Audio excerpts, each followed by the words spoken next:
Welcome to the Bottom Line Podcast with Nicholas Kuzmich, where we discuss what matters most, the bottom line, featuring the top minds in their industry. Now, let's get started. Well, hey everybody, Nicholas Kuzmich here, host of the Bottom Line Podcast, where I connect with industry leaders to discuss, well, what matters most. And that is the bottom line. Past guests include people like the founder of Objection Box, Bill Walsh, the CEO of Voss Coaching Co., Mickey Stiller, and so many more, which you can listen to however you listen to podcasts. This specific episode is brought to you by H2H Media Group. That's a company that I founded where we specialize in premium information businesses and getting them more qualified leads without traditional funnels. What we do is we combine deep buyer psychology with cutting edge marketing to get them results. So you could go to nicholaskuzmich.com to get information about that. If you're okay with it, I often refer you as like the Godfather of high ticket, like one of the original. Some say the Godfather, some say the grandfather. Grandfather makes you sound old, so I say Godfather. I'm Italian, so Godfather is more. So it works perfectly. So, yeah. That's what I thought. So if it goes back, I was seeing the work that you're doing, high ticket, quote unquote. I mean, even back then, I think it was an only term that you were using and nobody else. Now it's a different story. Right. But it spoke to me. I don't know how we connected. Obviously, we got to do some work together, and the rest, as they say, is history. But for the few people who may not be familiar with who you are, Russ, I don't like reading, typical bios and intros. So how about in your own words? How would you say who you are, what you do, what your company does, and all that fun stuff? Oh, man. So I know it's a hard question. The company is, I know, it's like, what was my elevator speech again? Right. I haven't been in an elevator in so long. Okay. Yeah, no, the company's called Clients on Demand. We work with coaches, experts, authors, and speakers. And basically what we do is we help them turn their expertise into an online group coaching program that they can sell for $3,000, $5,000, $8,000, $10,000, or some sort of high ticket price. And we help our clients dial in those workshops and what they're going to be, dial in the exact offer, build out all the marketing, the advertising, the sales, the whole 9 yards from start to finish. So it's not just like one piece of the puzzle, it's the entire thing. And we do give them everything they need to like launch this whole new endeavor. Yeah, I love that. And it's a perfect segue to like, I told you about Near because I'm just like excited about it. You have thousands of stories. What's like a unique one? Because I know like, if I'm not mistaken, you work with some pretty unique people. Yes, the business coaches and the health coaches, but sometimes it's like people who teach people how to do handstands or like different things. What's just in light of what you just shared about you and your business and what you do, what's one story of either something that someone inspires you or just a crazy thing out of nowhere that you've been able to help that way? Yeah, we've got, so basically the way that we chunk it, Nick, is that it's anybody who can solve a major life or business challenge. Right. And most of our clients are solving more like life challenges. So like, I'll just rattle off a couple, right? Like my client, Dr. Becky, teaches dyslexic kids how to read. And she's got a high ticket program for that. She's enrolled, I think, 400 people in the last 12 months into that program. Oof. My client, Meg, and her husband, Alfred, she was a marriage and family therapist in Australia. We helped them put together an 8-week program to save people's marriage. They priced it at, I believe, $10K, and they've saved 2,000 marriages in the last 2 years. And then the craziest one is probably Brian, who I think is one that everybody talks about. He was the handstand coach. Yeah. And he came to us and he was selling handstand coaching programs for like $197, I think it was, or $147, something like that. And we helped him put together a $7,000 handstand coaching program. And he did multiple 7 figures of that within the first year. So blah, blah, blah, income disclaimer, results not typical. Most people don't get on the treadmill and so they don't lose weight for sure. Right. He absolutely crushed it. And that was a weird one, man. Like when we enrolled him, I actually pulled him on Zoom right away. And I was like, look, man, I gotta be real with you. This is handstand coaching. I don't know if we can have a high ticket handstand coaching program. I was like, I'm excited to try. If you want to go for it, let's go for it. Yeah. But this is not something that I think is a slam dunk. And he was like, no, man, let's go for it. And he ended up crushing it. So let's actually talk about that a little bit. Cause like, people see hard offers and soft offers, hard offers being like, hey, there's a direct ROI. So of course I can sell it for $5, $10, $15, $20,000. Softer is maybe the marriage coaching. Cause although you can't put a value on saving your marriage, there's not a direct, hey, I spend $10,000 and I get back $50,000. That would be softer. Right. And I know you help a ton of people like that. But what about someone like a handstand coach who it's hard to even figure out how to wrap your mind What around is high the ticket. right? What do people need to know? Maybe that's the question. Is like there's going to be, and I know you encounter this all the time, and I hope it doesn't sound like a broken record, or at least you feeling like it is. But I'm sure you hear it all the time. The objection of like, my thing can't be high ticket. Right. What is the mindset, or what do people have to realize about why high ticket? Like, I know what you say about it, but I want our people to hear why high ticket versus low ticket. What's the thought behind that, and what are the mindset does someone need to have to make that work? So my feeling is that your pricing is not dependent on what they get. It's not dependent on the delivery. It shouldn't be dependent on what your competitors are charging or even what you think is reasonable. Your pricing should be based on the value of the outcome that you deliver. And most people are just not in touch with that value at all. So Right. like, again, like one of my clients, Jamie, she works with at-risk teenage girls who are going totally in the wrong direction. Now I have a daughter. My daughter's only 3, so so far she's on she's on the straight and narrow. But you know, if she were a teenager and you know, she's dealing with anxiety, she's dealing with depression, she's getting Right. into drugs, she's maybe like, you know, cutting herself for having an eating disorder, getting into self-harm, all that terrible stuff. Yeah. I will spend whatever the hell it takes to get my kid back on the right track because that is priceless. Right. Right? If your marriage is falling apart and you can work with Meg and she can turn that situation around, so now you're not just not getting divorced, you're actually happy again, that's priceless. Yeah. So most people don't see their stuff that way. You think to yourself, well, I'm a relationship coach or I'm a marriage counselor, and you know, marriage and family therapists usually charge $100 an hour, $150 an hour. There's another marriage coach up the street. She's been in business for 10 years. She's charging $200. Well, I can't charge what she's charging. I better charge a little bit less. And then you're just looking around at what everyone else is doing and just following the crowd. Yeah. But if you really get in touch with the value of the outcome that you deliver, and if that outcome is priceless, which most of the time it is, if you really think about it, now you can charge $5,000 or $8,000 or $10,000 for your stuff without blinking an eye because they're getting such an infinite ROI. Yeah. The return is infinite when it's a life situation and not just a business coaching program. Which is actually a beautiful way to see that, because then it's not about a question of hard or soft. Like, if I spend $1, do I make 3 back? It's, if I spend $1, do I get my life back? Like, do I get immeasurable, priceless things that I wouldn't normally be able to get? Do you ever encounter, because I encounter this often when I'm talking to people who are in what they would deem in the service space, and not service as an agency service, but, oh, I'm a healer or I'm a health person or whatever. There's oftentimes this like mindset of, I'm in service, so I can't charge lots of money, because that would be a disservice to people. And what about all the people who need my help but won't be able to do it because I charge high ticket? Like, that's obviously a limiting belief. But how do you advise someone to get over that so that they can actually truly be of service to the people who need their help? Well, because when you're charging a high ticket price, everybody wins. And what I mean by that is this. I love that. Obviously you get to hit your income goal. It's way faster to hit your income goals in $10,000 chunks than it is in like $100 chunks, right? Yeah. So that's obvious.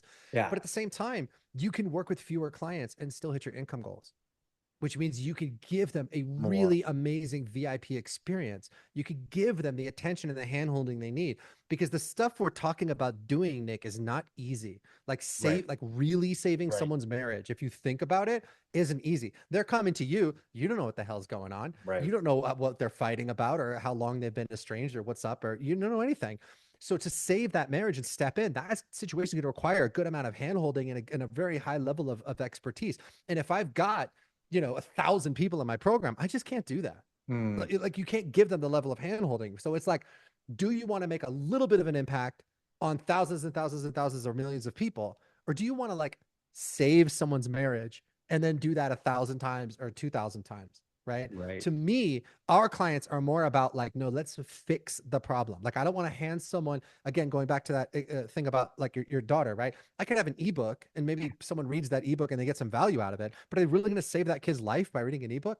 Of course not. Yeah. So it's like, how many times are we really delivering that outcome? And when you're commanding a premium price, it's a lot easier because not only can you work with fewer clients, but those clients show up ultra committed and they do the work and they make you look like a superstar and they actually get the result. And for us, that's what it's about. Is like, I can look at all these people where we've actually launched their businesses, not just like taught them how, but Yeah. actually gotten the thing off the ground and gotten them the clients. We couldn't do that if we weren't charging a premium price. It just wouldn't be possible. I love that reframe because again, you encounter so many people who are just not seeing it like that. But when you have a fresh perspective, that obviously changes stuff. Um, I jokingly call you the Godfather of high ticket, but it's kind of true. You were one of the first people in the internet space to like define this category. I don't think we ever talked about how you got into that space and what you did before, or were you a low ticket guy converted to high ticket? Did you just jump into the space being like, oh, I see an opportunity here? Can you give us a little bit of that origin story?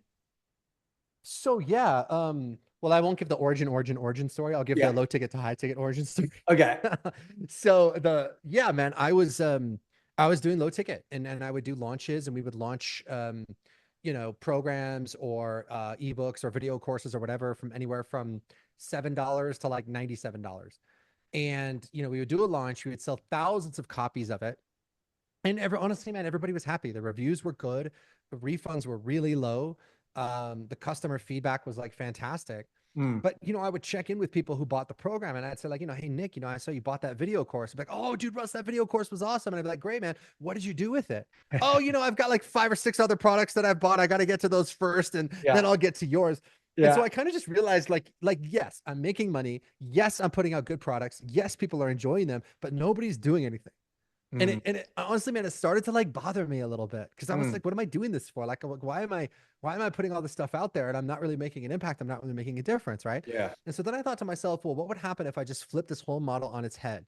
Instead of trying to sell thousands of copies for something at $27, what if I charged $5,000 or $8,000 or $10,000 for my work? It worked with way fewer people, but then really gave them that VIP experience. What would happen then? Yeah. And I thought to myself, well, I bet I could work with fewer people. They'd show up, they'd do the work, and I bet they would really get the result. And so in August of, I want to say 2012 or 2013. Okay. 2013. August of 2013, I shut down all my low ticket stuff. I had no idea how to do high ticket. No one was teaching I was like going broke really fast. Yeah. Like I was no like, models to follow. Shutting off all my low ticket stuff. Yeah. Shut off all the low ticket stuff. August didn't make any money. September didn't make any money. October didn't make any money. And was just testing different funnels because I was like, how do I get someone to click on an ad and then buy something for $5,000 or $8,000 or $10,000? Like no 72 hours later. Yeah. Yeah. Like you had people that were doing a high ticket, but they were doing it to like their list or, it would be like, like Frank Kern had some high ticket programs, but he was mostly, selling those to people that have been following him for like years and years. Right. So I was like, how do you do this to cold traffic? Right. Yeah. So that's what you're trying to crack the code on. And then December of 2013, I cracked the code on that, and I had my first $200,000 month. Damn. And I never looked back. Like at that point, and because everything that I thought was going to happen happened. All those people that signed up, showed up, did the work, got a result. They were like dream clients. I was like, okay, this is the best. And then that's what we've been doing ever since. Yeah, that's been almost a decade ago. And I don't know if you're comfortable sharing your numbers and if you are just in terms of context. So that's a decade ago.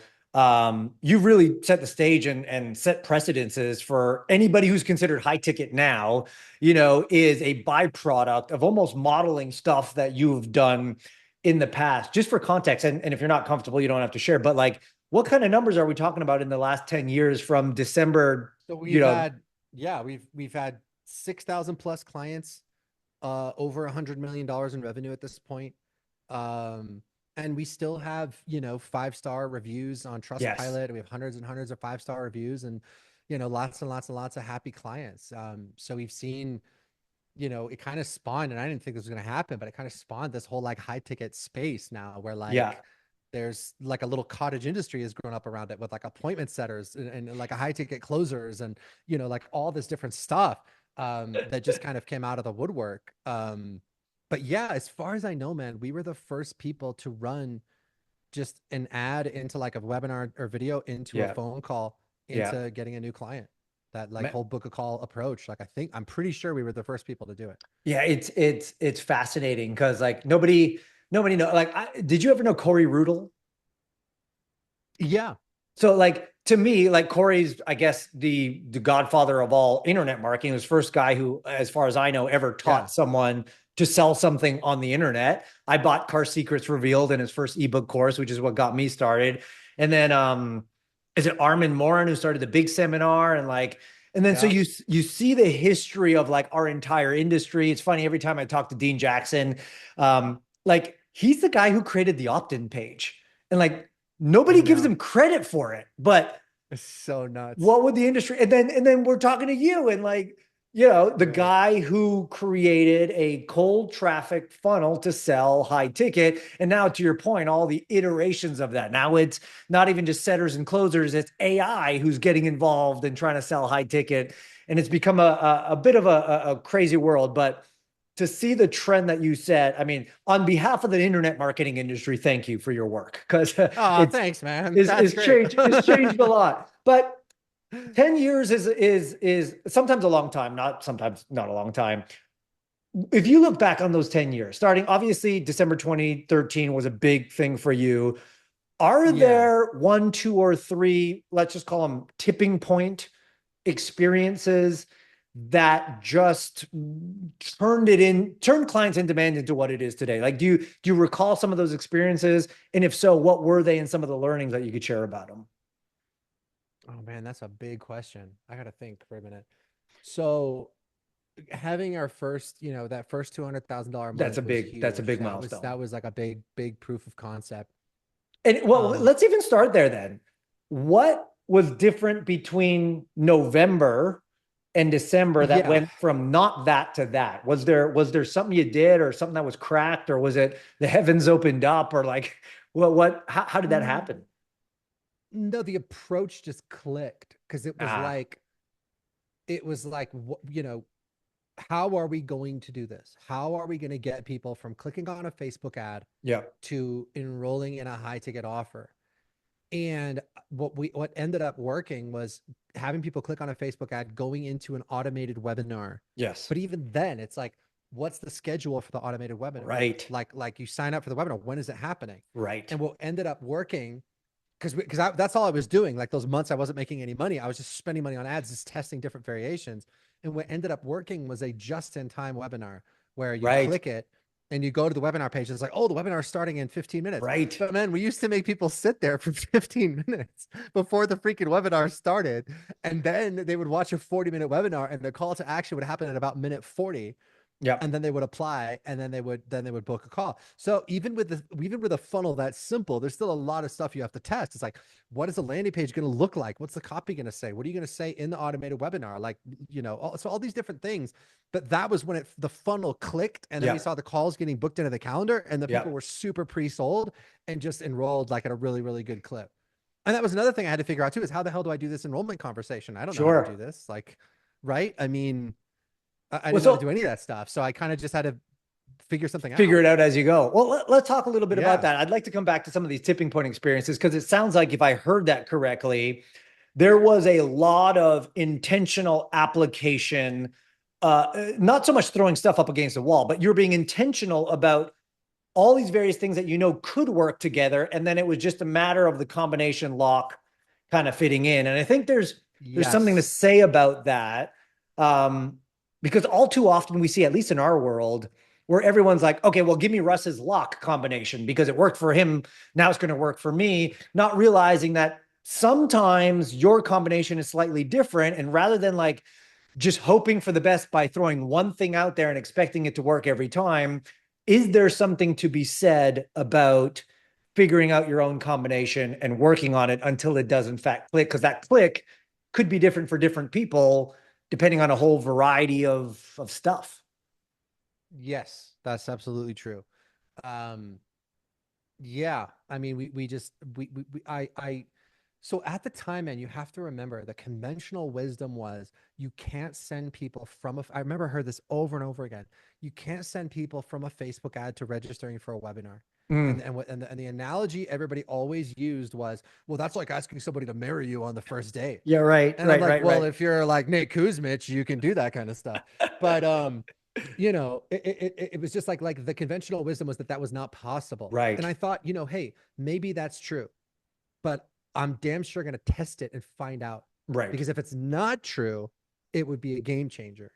And so I would always just ask myself, like, what is everyone else assuming? And what would happen if I assumed the opposite? Like back then, the whole thing was that tripwire thing, like a $7 tripwire. Yeah. And that's going to separate like the buyers from the non-buyers. And I was like, I get the logic of it. I mean, it makes sense, but what if it's not true? What if the guy who spends $7 on something is not the same guy that spends $10,000 on something? Because that was exactly. like, let's say my marriage is really falling apart, and you say, hey, for the $7 thing, I'm going to help your marriage. I'm like, there's no way. Yeah. You don't know what I mean. My wife's crazy. You don't know where we're going. You know what I mean? Like, she's nuts. Like, it's crazy. It's all falling apart. You're going to tell me you're going to fix my marriage for $7? But if you get on the phone with me, you say, listen, I'm going to get on the phone with you. We're going to talk about investing in this $10,000 coaching program. Now I'm going to take you seriously, because it's like, okay. So I just think those are two different people. Yeah. 100%. So anyway, there's just a lot of stuff out there that I was just like, look, this is the conventional wisdom says this. Let me just test it and see if it's true. Right. Or if this is just something that someone told someone else, that someone told someone else. Yeah. Because, I had a background in martial arts, Nick. I think you do too. Yeah. And so much of martial arts is just, my master taught me this because his master taught him that, because his master taught him that, and his master taught him that. And there's like 8 generations of people that haven't been in a real fight. You know what I mean? And don't know what, and maybe that's something that worked in China when everyone was medieval times, but they never encountered. Yeah, they never ran into someone who does boxing, and then that changes the game. So I just was like, look, I get how conventional wisdom could just get entrenched, but let's actually test it and see if it's true. I love that. Oh, and can we take it as far? Because like what I see is, let's just see if it's true 100% of the time.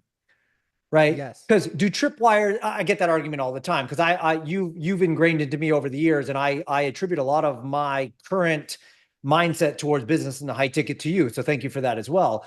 Thanks, man. Because again, everyone's like, well, look at my ascension model. I sell someone a $47 thing, who then buys a membership for $297 a month, who then buys this coaching program for $2,000 a month, and then buys the $10,000 thing after the fact. And I'm not saying that that's not true. For you, maybe it is. And maybe a small percentage of people go through that, but it's not true all the time. Like, is there another way to go about it? Yeah. No, totally. I mean, it's like you see, just to relate it to martial arts, like occasionally you'll see someone step in the octagon and do some crazy jump spinning flip kick and knock the other guy out. Yeah. And it's like, is that going to work every time? No. Right. But it worked that time. Yeah. And so part of it is finding that unique marriage of like, first of all, what are you trying to sell? Right. And then what is unique about you? Yeah. And then what is the best way for you to sell something? Yes. Right. Yeah. I mean, maybe you're not good at speaking off the cuff. So having a pre-scripted VSL that you're reading from a teleprompter is the best thing for you. Right. On the other hand, maybe you're super comfortable speaking in front of an audience. And it's like, in that case, do a 3-day launch, or do a like a 45-minute live webinar, because people really relate to your personality. Right. You know what I mean? Like, you think about a guy like, Pace Morby, who I just met the other day, for the first time. He's been doing that live stream on YouTube forever. And in the beginning, nobody was watching it. And then it built and built and built. And now it's like this, now it's like this huge thing. It's the same thing with, Myron Golden does like Bible study on YouTube. Right. Like, does that mean every online marketer should be running a Bible study? No, I guess that's not your, you know what I mean? Like, if that's not your thing, it's not your thing. So you have to not just find the right approach, but you have to find the right approach that's right for you and your personality, and it's got to be congruent with what you're trying to offer. Yeah. So for me, I thought that since my ultimate goal was to sell a $10,000 coaching program, that to have this complicated funnel with upsells, downsells, and all this low ticket stuff, it just seemed like it just was more hoops for people to jump through. If my ultimate goal was to sell them the high ticket thing, let's just start there. Yeah. you know? I love that. And I think there's definitely something to say about doing what's right for you. And I don't think enough people talk about that. I have a good friend of mine, Dan Go, for example. He built this. He's in the fitness space, works with executives and whatnot, helping them get in shape. Built this huge following across social channels, like millions of people across multiple social channels. And so he gets people going to him all the time, like, "Oh, can you teach me how to build an organic social following? Can you teach me?" And the first thing he says to them is like, "I almost guarantee that you don't have what it takes to do this. Like, it's not for everybody." I dedicate my life to writing content every single day, and I can't miss it because if I do, my audience hates me. And all of a sudden, like, and so what I appreciate about his advice, because even, I almost got lured into it for a little bit. I'm like, "Dan, bro, hook me up. Tell me how to build the audience." And he's like, "Nick, do you really want that? You've got it pretty good how you want, like, do you want a whole new heap of things that aren't aligned with your character and your desires and your values and your time and all that?" And I was like, "Oh, that's a good point. Like, not everything is for everyone, obviously." So I appreciate you bringing that up. That's this real quick, Nick, that Yeah, is like such a good point. And it's making me like, this is really nice talking about like how I started this stuff, because it's reminding me of how I was thinking back then and yeah, making sure that I still continue to think that way. Um, yeah, man, so much of this approach was literally just laziness, if I'm being dead honest. I was like, I don't want to post content every day. right, I don't want to do live webinars like twice a right. week. So it's like then that was the genesis of me going like, can I automate the webinar? Let's find out. Or going like, do I want to create a $7 product and then a $27 product and then a $47 product and then Yeah, a $15 downsell? But and do I want to write sales copy for all for those all different of those offers? things. Yeah, And right, and then babysit that funnel and then provide customer support to all those people who bought the $7 thing and now they think they own you. So yeah. much of this was just like, you know what? I don't want to do that either. So let me see if I can make it work without it. But a lot of it wasn't me being, wasn't like me being clever. It was honestly just me being lazy. If I'm But you know being what? Who was it? I don't know if it was Robert Kiyosaki back in the day. And he's talking about real estate, obviously, but I think the same applies to all businesses. Like, if you want to be, if you want to be rich, be lazy. If you want to be wealthy, be incompetent. But the idea is, yeah, like, in his case, is like, you don't want to be fixing toilets, right? You want to have a property management right, team to do that. That's the context, obviously. right. It's not saying be a sleuth and do nothing. But I think the same is true when it comes to thinking about business. It's like, if you feel like you have to do everything, and especially things you don't want to be doing, maybe there's something to say about, hey, you know what? If I had to be lazy and just focus on the giftedness that I'm given and the things I need to do and the way that I could serve people the most, then everything else kind of takes care of itself. Um, Yeah. so you said something interesting, and I'd love your personal take on it. Back then, it's funny, 10 years ago, back then, when you started this whole industry, you were essentially bucking the system. It's like everybody was doing Hmm. this, and I don't want to do this. So you created this, hence now known as, let's call it the high ticket industry. Now that everybody's doing the high ticket stuff, not everybody, but like, it's become a thing. Yeah. Where's your mind at? Are you thinking, do I figure out how to buck this a little bit? Do I figure out how to evolve it? Or do I just do the things I've always been doing that's worked for so long and just keep plugging away? Like, how are you viewing the industry, having been the person to start it and see the evolution of it to what it is today, to maybe even seeing where it's going, and who knows what that even means? Like, I remember the first time I heard an AI salesperson, not a chat, but like, and the voice and the interactions, I was like, holy smokes, is this where this is going? But how are you viewing the industry? You just like said my inner monologue out loud. That is Okay. exactly what I'm seriously like. That's what I'm thinking about all the time. Like, Hmm. so this is really an important point, Nick, because I think this is something that people overlook. You create something and Yeah. you pioneer something, and that something solves a lot of the problems that people were struggling with before.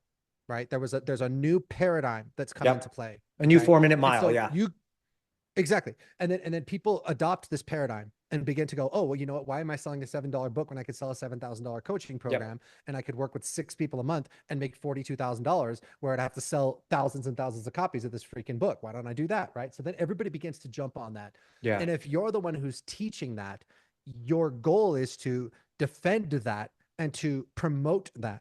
because you want to create a sense of confidence in that model. When people come to work with you, they're going like, oh God, is this going to work? Blah, blah, blah. And so you have to constantly, you know, give them the thing.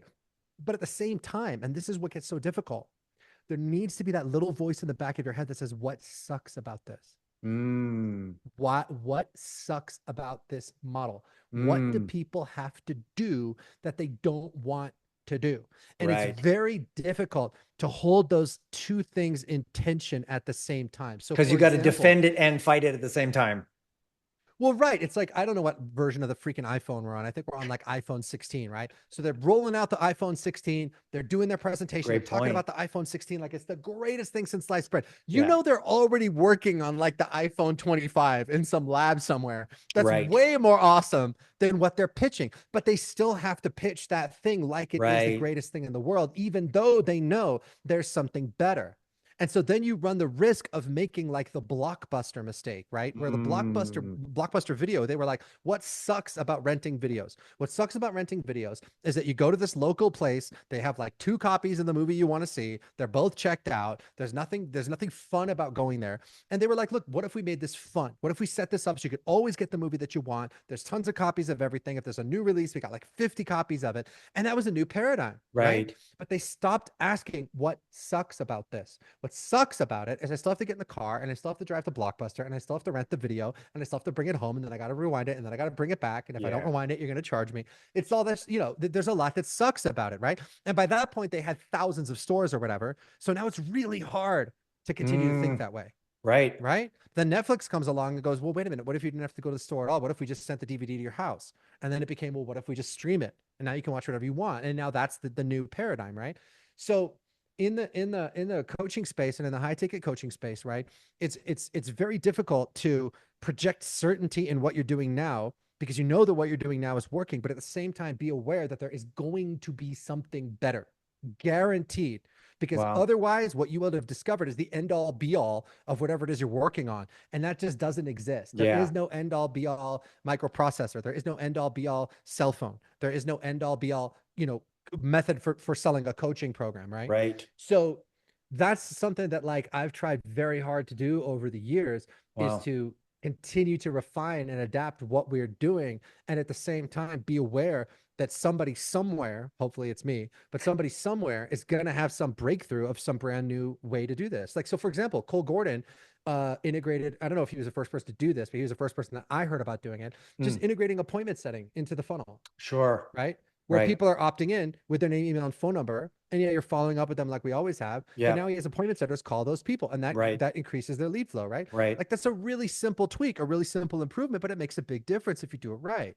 So, you know, what you just said is my inner monologue of me just going, where is the industry now? What are people doing? What should be the next thing? Like, where does this go? And I, you know, and I don't have all the answers, but I will say that we spend about $800,000 a year just testing and tweaking stuff that we think is not going to work. So I spend a lot of money on advertising trying to break our model. Well, what if we did this? What if we had someone opt in for a PDF and then took them to the webinar? What if we didn't do a webinar at all? What if we just did a VSL? What if we did this? What if we did that? And most of the time we don't beat the control, but every once in a while we do. And then that gets integrated into the system. I mean, there's so much gold there to unpack, but I think that just having that mindset of recognizing what you discussed is going to be a game changer for a lot of people. Which is kind of like, I know it's a silly question, but we look at the last 10 years of your business. Unless I'm mistaken, it couldn't have always been ridiculous growth every year on year end. This is the growth. Like there must have been some valleys in the peaks. Do you remember some of those valleys and what were the learnings from them? I mean, we hear about the peaks and obviously when it clicks and how you iterate and how you approach. What about some of those valleys? What were they like? Or what were those experiences and what are the learnings from them? So I always tell people that if you want to evolve spiritually, don't go sit in a cave and meditate. Start a business. Because if you start a business, you're going to be dealing with fear and self-doubt and new obstacles and new challenges every day. If I'm sitting in a cave, I have one problem. Oh, this cave is cold and I'm bored. You know what I mean? Like I got like 99 problems. You know what I mean? So like looking over the course of everything that's happened, it's like I can't even get into it. I've like had to sue people. Yeah, sure, right. I've been sued. You have people who want refunds. I've had clients steal my entire coaching program without even changing anything and go and pass it off as their own program. I've had team members that I was paying, 5 figures a month, leave the business and start a complete copycat business using like all of our intellectual property. Like, so it certainly has not been, smooth sailings. And of course, like you have ups and downs in the revenue and all that stuff and fluctuations, and that's normal, especially when you're, dealing with like a human sales team. A human sales team requires a lot. It's not like optimizing an automated webinar, right? That thing converts at 20%. It's probably going to keep converting at 20% Because it has no emotions. Yeah, because it's automated, right? Yeah. So with a human sales team, though, you're playing whack-a-mole with their limiting beliefs all the time. This guy's girlfriend broke up with him. Okay, we got to deal with that. This guy, his dog ran away. Okay, great. Now he's not selling anything. We got to help him, coach him through that, So man, if you name it, it's like we've gone through it. And I don't really talk about that stuff that much because it's just to me, I just see it as par for the course. Like, one of the things I always say to my clients is, if you want to be heavyweight champion of the world, you're going to get punched in the face. It's just part of the job. And so many people start a coaching company and they take their first hit and they're like, he hit me. Oh God. Like, what do I, you know what I mean? Like, what do I do?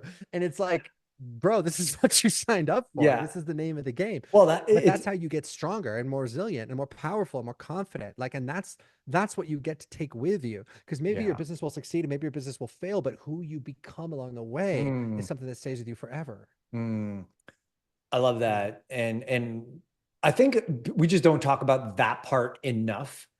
In that, and again, on behalf of the entire internet marketing industry, I apologize to everybody listening and watching this of all the like bro marketing and Lambos being pointed to and saying, it's easy. You just wake up and you push a button and you get 5 of these cars. Like, and at first I thought that was a joke, but like, that is such a prevalent mindset on people who are like, oh, it's just easy to start a business and grow it because look at all these numbers and so on and so forth, and not realizing, like, even if you just look at the statistics of failure rates of businesses who start and fail and start and fail, the fact that you're still in business means you're winning. So, I mean, I think there's something to mention there. For the sake of time, I'll throw this one at you then. Okay. Here's the scenario. You can write a book, but the book only has 3 chapters. Okay. And each chapter is 1 page. And each page is 1 line. 1 chapter is for your family, 1 chapter is for your team, and 1 chapter is for the rest of the world. What are those 3 lines in those 3 chapters that make up that book? So family, children, legacy, all that first, your team second. And if we have time, we could talk about team and the importance of that role that they play and whatnot. And then third, the rest of the world. I don't know what I would say, but kids just need unconditional love. That's the main thing. If you give the kids unconditional love, you know what I mean? They'll be all right. They'll figure out. They'll figure it out. As far as team goes, I would say, call forth the greatness in people. That's the rule with your team and with your clients, is that if you are a leader, you have to see the potential in people that they can't even see themselves. Those clients that we've gotten to like multiple 7 figures, 8 figures, if I'd said to them on day 1, hey, you know what, we're going to get your business to $1 million a month, they probably would have dropped out of the program because it was too far to believe. So outside the realm of possibility, right? But as the leader, I have to see it. So so call forth the greatness in people. Don't allow people to show up as less than you know that they could be. And then the third thing was for the world, the rest of the world. I have no idea. My dad always used to say 2 things. Always do the right thing and always have God in your life. And that was probably the best advice that I've ever gotten. I think if you stick to those 2 things, you're going to get like 90% of it right. That's true. Come hell or high water. If you stick to those two things, yeah, there's not much that can go wrong. Because you always know what the right thing to do is. You always know. That's You may so not know true. what like the smartest move to make is. Do I price my program here? Do I price my program here? Right. You might not know that. Right. But when it's a question of right or wrong, you always know what the right thing to do is. That's It's just, do you true. have the character to do it? So just do it. As a spin-off a little bit to that second question about just inspiring people and your clients and whatnot, how much of quote unquote success, and I know people define that in different ways, but that you see in yourself, that you see in your clients and your team and all that, I know the answer, but again, just along the lines of how we're discussing here, most people think that success is on the other side of a few tactics or a really good strategy. What you alluded to here when you're talking about inspiring people, especially through hard times and all that, it's more like success is on the other hand of good behaviors that are founded on good beliefs and mindsets. What's your thoughts on that? Like having everything you've accomplished, having seen the industry, having seen all the jokers fly in and out of the space and everything else, and what's right and wrong about our industry. Like what's your thoughts about that? That's a great question, man. So look, over 10 years, we've worked with 6,000 clients. So I've really gotten a chance to see firsthand the difference between the people that show up and absolutely crush it and the people who struggle or the people who just give up and don't do the work. Right. And I am a strategist, right? Like very much like you are, where we geek out on the marketing strategy, right? And I resisted this idea for so long, man. But then it got to the point where I just couldn't resist it anymore. The right strategy executed from the wrong mindset will fail every time. Every time.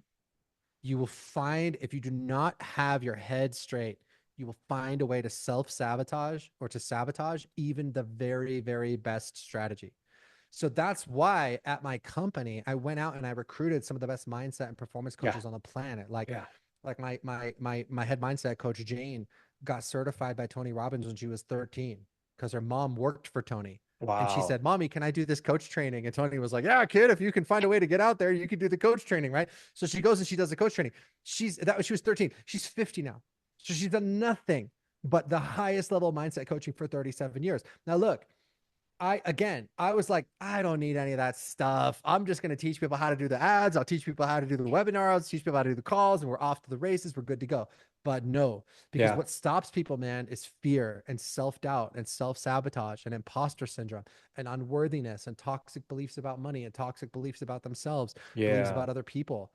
And it's like most people go through their life with a head full of toxic beliefs, but because they never operate outside their comfort zone, they never come face to face with those beliefs. Right. And that's why entrepreneurship forces you to evolve spiritually.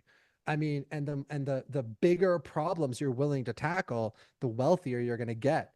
I mean, you think about it. I mean, like, my God, like, I don't know when this is going to go out, but earlier this week, Elon Musk caught a rocket with 2 metal chopsticks. You're like, when you think about the level of problems that guy is dealing with, it's insane.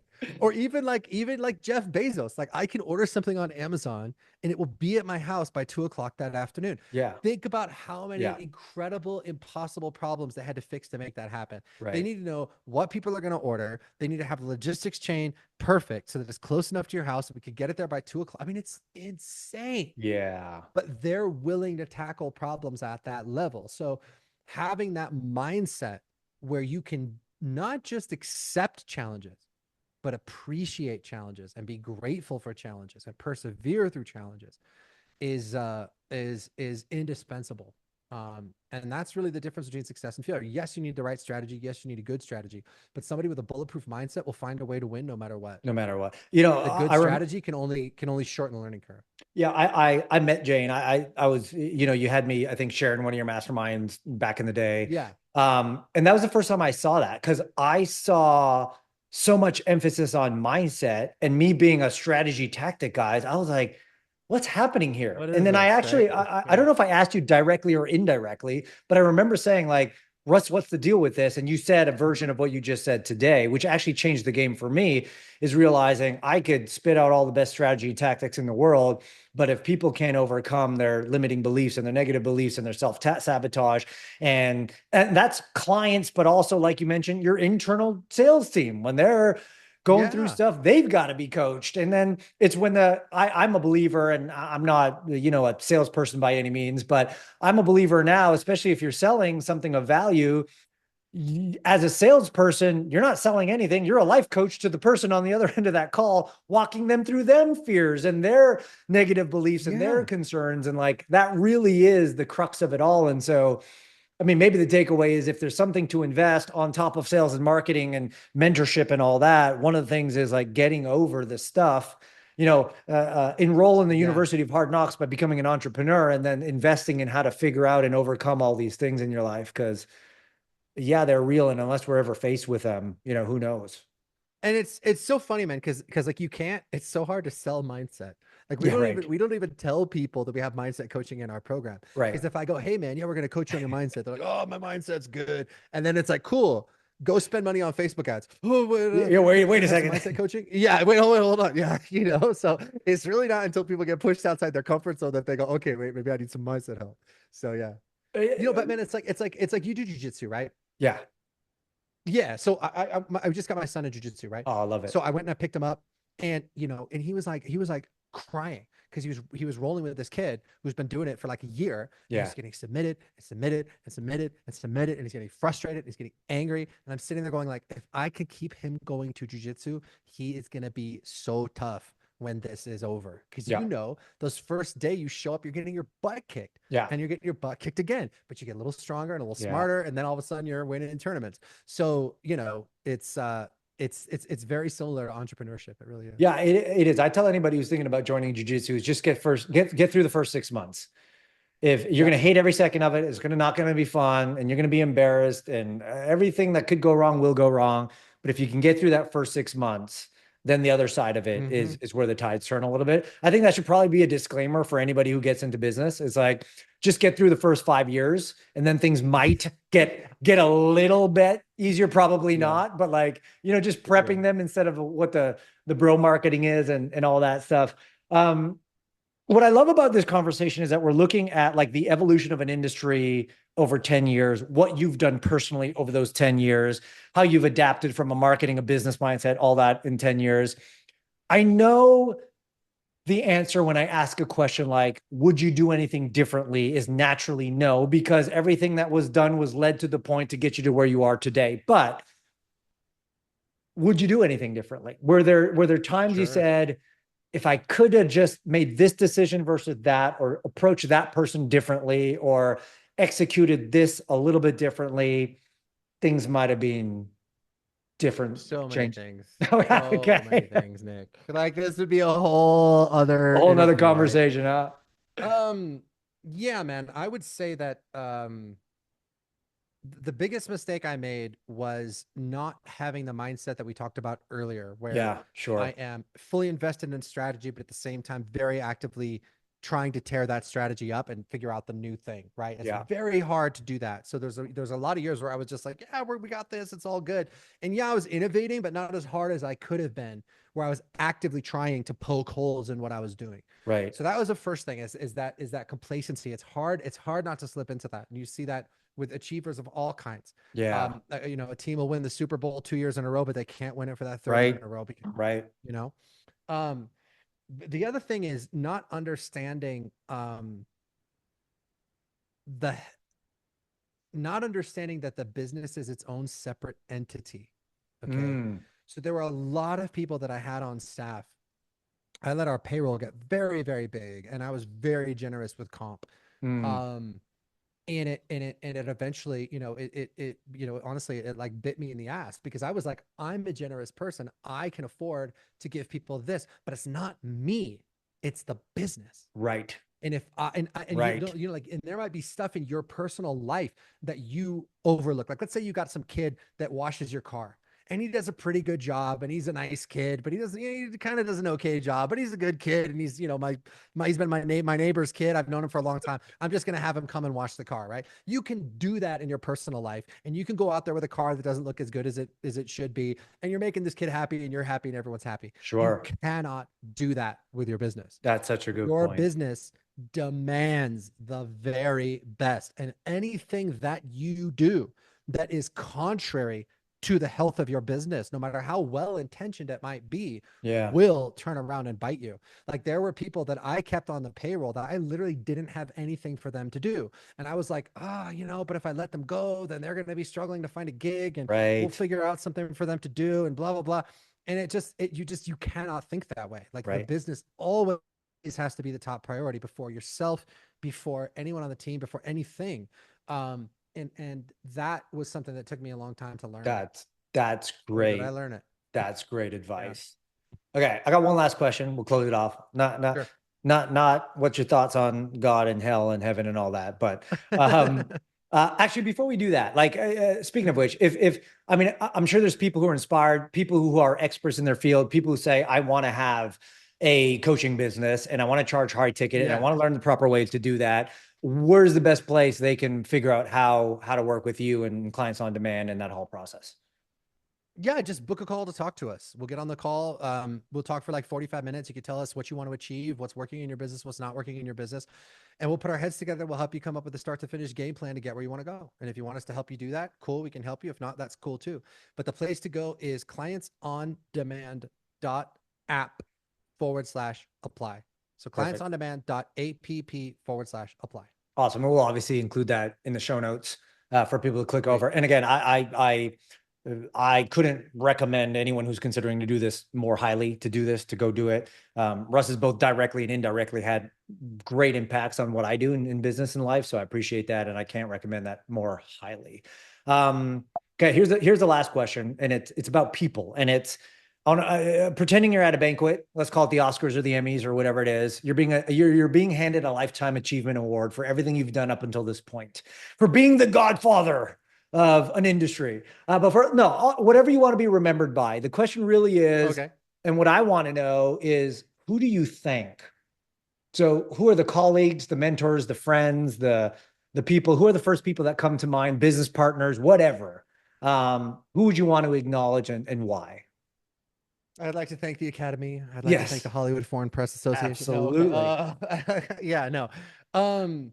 Yeah, man. I'd like to thank everybody that, paved the way in online marketing. Your Dan Kennedys, your Frank Kearns, your Kevin Nations, Russell Brunson, Rich Sheffrin, who I've never talked to, but I've always been a great admirer of his stuff. Those guys, your Clayton Makepieces, your Gary Benzavengas, your David Ogilvy's, your John Caples, like the best copywriters of all time. Thank my dad for believing in me, and thank my wife for being just the absolute perfect partner, the perfect person to do this with. And, my four beautiful kids and my amazing team, and all of our clients that took a shot on, creating the life that they want and put their trust in us to help them do that. And that actually went out and did it. And now they're changing the world. So I love that. I think there's nothing else to say. We've been talking to Russ Ruffino, everybody, who's the founder of Clients on Demand. Remember that there are only so many hours in a day, so stop wasting them on anything else and just focus on the bottom line. Russ, thank you so much for spending time with us today. I appreciate everything that you do, man. You got it. Thanks for listening to the Bottom Line Podcast. We'll see you again next time, and be sure to click subscribe to get future episodes.